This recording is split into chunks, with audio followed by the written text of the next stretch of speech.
We need to preserve history because people need to know where we came from. We need to know and understand the love that was put into this building when it was built by Temple Buell, and how much the people that went to this school and utilized this facility, what it meant to each individual family and us as children.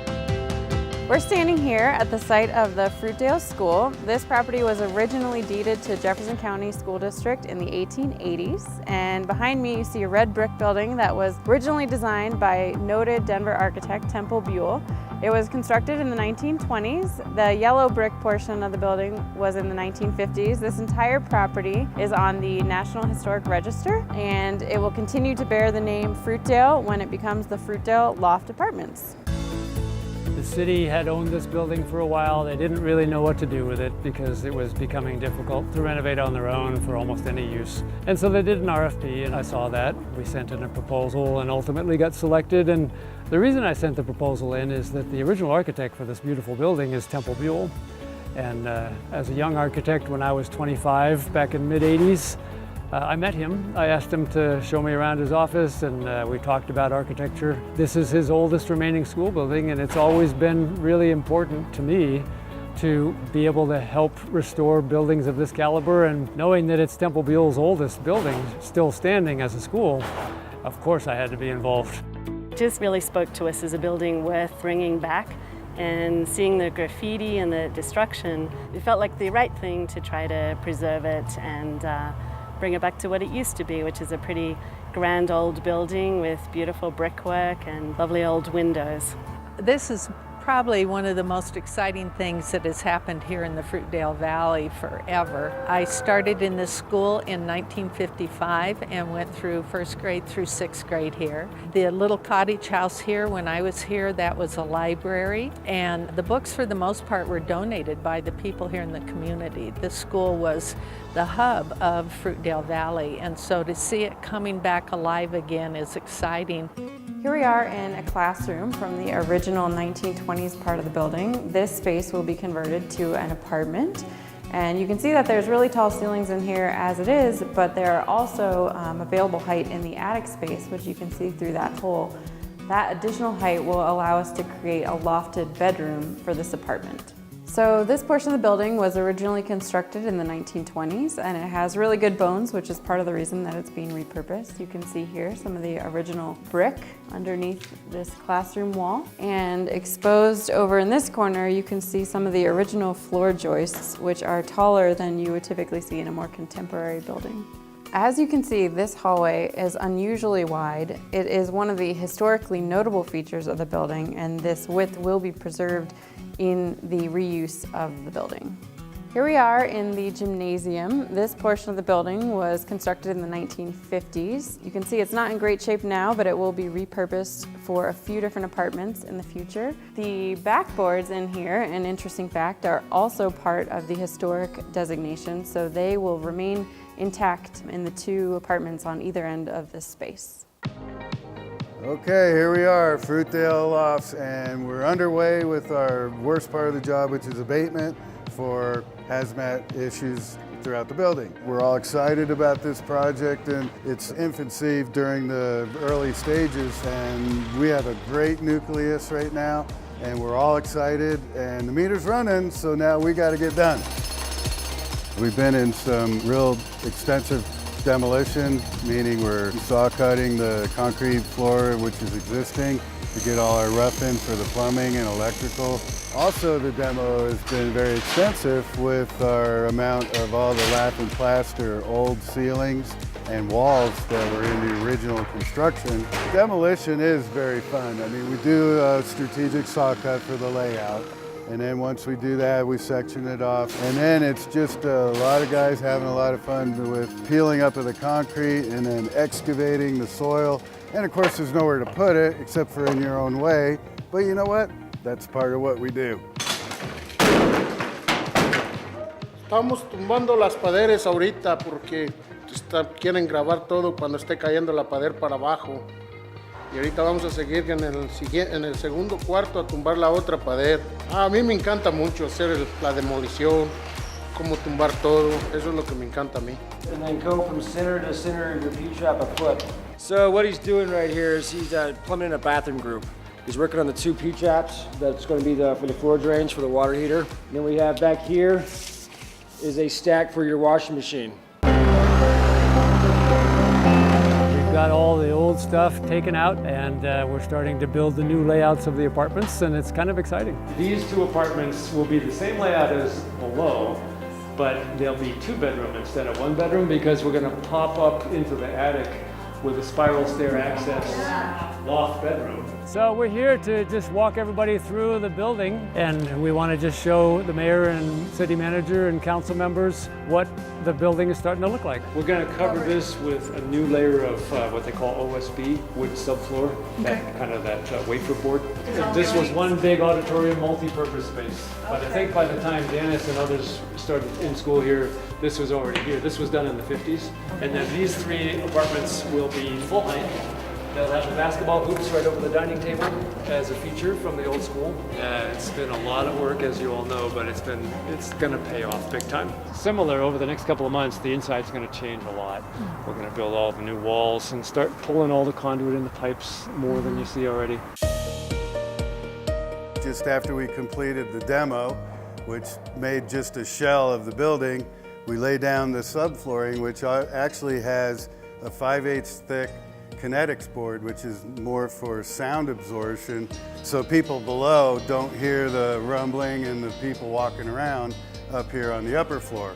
So here we have what we're going to do is put in a new door opening that'll be the apartment entry door, and you can see all the layers, it's called whites, of brick that are laid up to about 13 to 16 inches thick.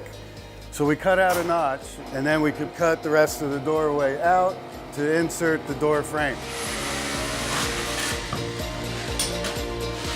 In the world of construction, you have your demo, which is pretty fun and exciting and dirty. But once you bring in the framing aspect to any project, it really starts to take a floor plan look of how these units are going to really evolve. Behind me, you'll see these are 2 units that'll be separated by a double 3.5-inch drywall with 2 layers of 5/8 fire rock. There's going to be a loft above here at this lower level framing, and then up above we have a hole cut out ready for a skylight where there'll be a spiral staircase that'll go up to the loft, and there'll be a 1-bedroom little chateau, if you will. And then what else is kind of cool is these chalkboards from the old day. Wherever there's room to leave it, we're going to leave it and actually restore it and make it look like it was an old school chalkboard. And then after that, we'll do all our rough in for the mechanicals, plumbing, electrical, actually all the HVAC systems, and then we'll do our insulation. And from there, we go into the drywall package, which then textures the walls, and then we put in the doors through the finishes. All right, well, let's go look at windows. Today we were doing the review of the wood window mock-up. Then also today we were doing the review of the masonry restoration, the brick on the east side that's been so damaged. And those are both important because they're 2 key elements of the exterior of this really great historic building. And it's also the 2 main things that are going to be funded by the State Historical Fund. So we had the folks from the State Historical Fund here and all of our subcontractors, and everybody put their good ideas on the table, and everybody's happy.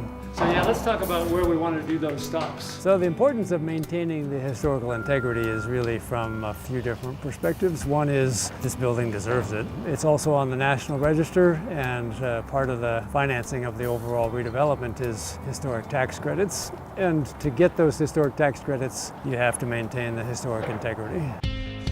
So now we're doing the solar system, which is part of this whole project, which is really cool. It's going to have a lot of advantages. We have what we're calling new technology meets old school. And behind me is what we've got, a whole array system of solar panels that are catching the energy from the sun.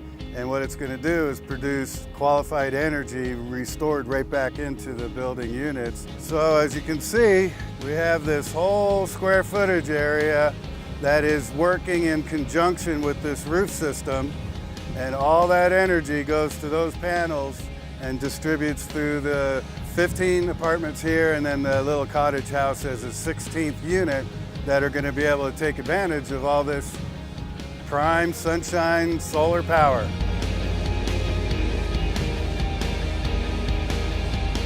The sign panel behind me is one of the original features, one of the most important features of the building. They covered this entire panel with a piece of sheet metal when the building converted from District 32 to Jefferson County schools. And this was actually a surprise. When we first started the renovation, we didn't know these sign panels were still here.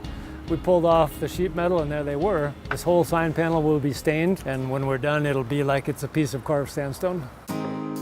So they're reinstalling a bunch of the restored wood windows. And most of these are restored original windows, and some of the original ones were so damaged that they had to make them new. They took all these old historic sashes out of the building, back to their restoration shop, and they put them through a really rigorous process of paint removal, just down to the bare wood, and then they reglazed all the glass, so all the glass panes that you see are brand new, although it's the same type of historic glass, 1/8 inch thick.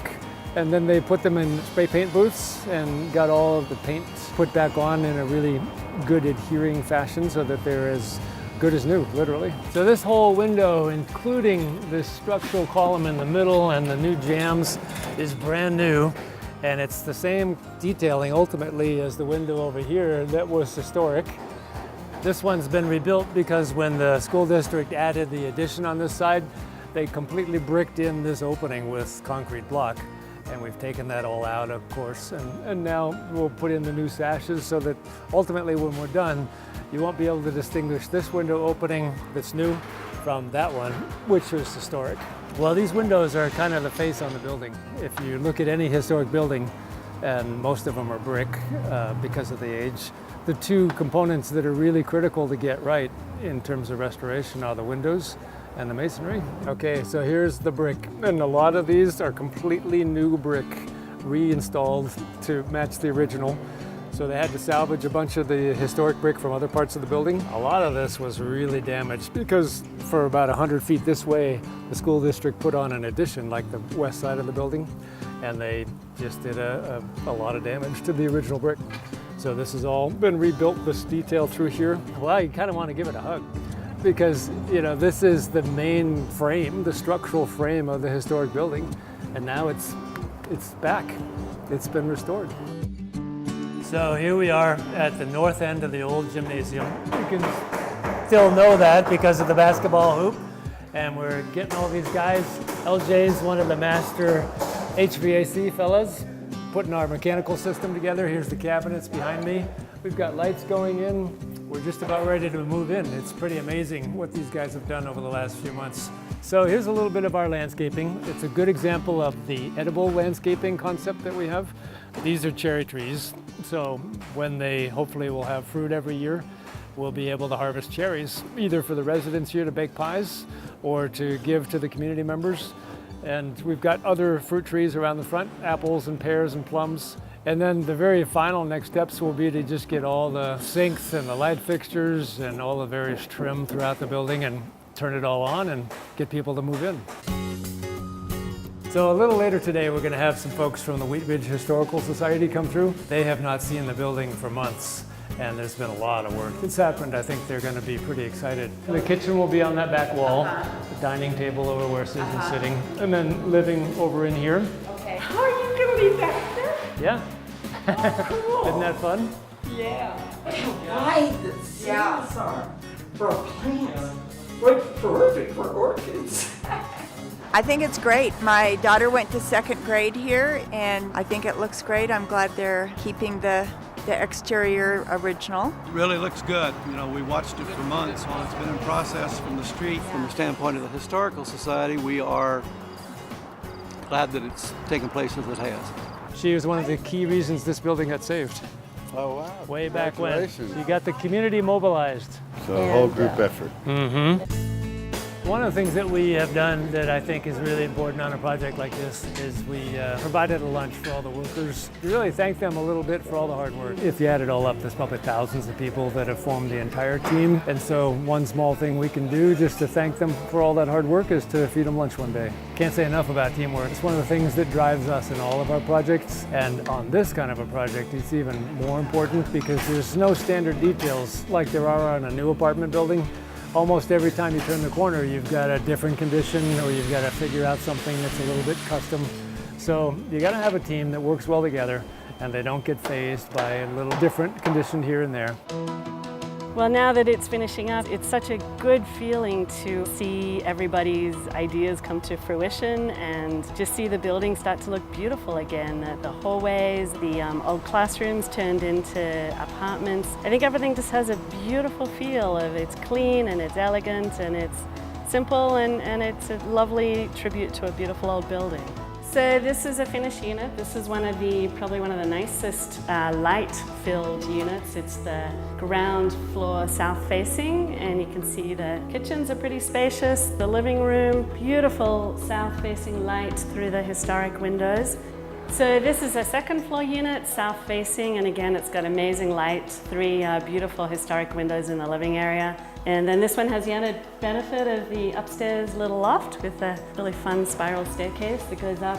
It's got nice exposed brickwork, which actually was the only exposed brickwork in the original building, which is why it's here. And then we've got skylights that let in the natural light here, air conditioning so it'll be nice and cool in here.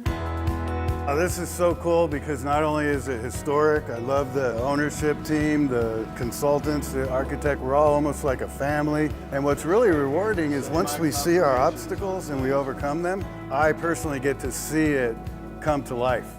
And that to me is very rewarding. I would love to see us be able to save more history here in the city of Wheat Ridge. And this valley has a lot of history in it. They have the sod house and the Bauhaus, and Fruitdale's just one more thing that hasn't been torn down. Well, if we don't do something to preserve it, the people that follow after us are not going to know what it was. So that's the main reason, is just to preserve and maintain for the future of anyone that's involved in it.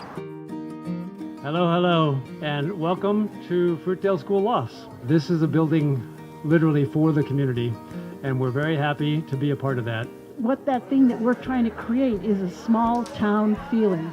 Yes, we're near a big metropolis. Yes, we're growing and we're progressing, but you want to hold on to who you were and who you are, and this is part of it, these roots.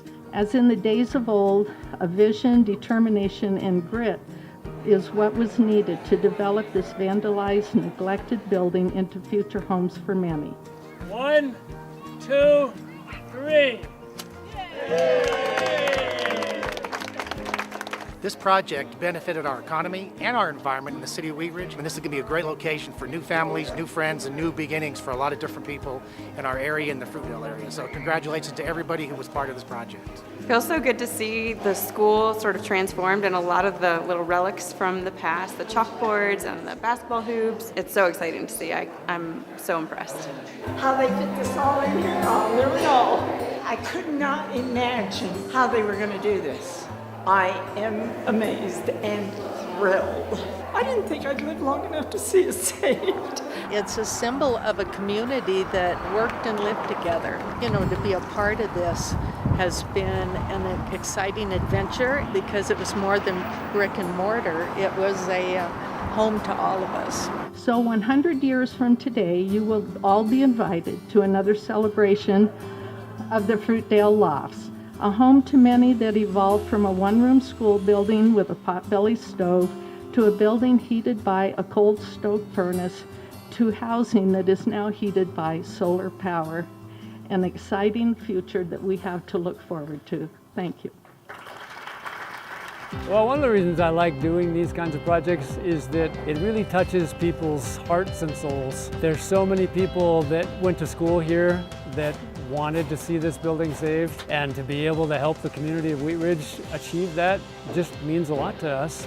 That's what we specialize in, is restoring old abandoned buildings and giving them new vibrant uses. I think it's really important to preserve these old buildings that had such a place in the community. They represented the heart of an old community, and what really speaks to that now is all the people who come back who went to school here, or who were teachers here, or whose children went here. So we're preserving something in a community for this community going forward, and I think that's something that speaks to everybody. It's a sense of history of our past that's really important for all of us.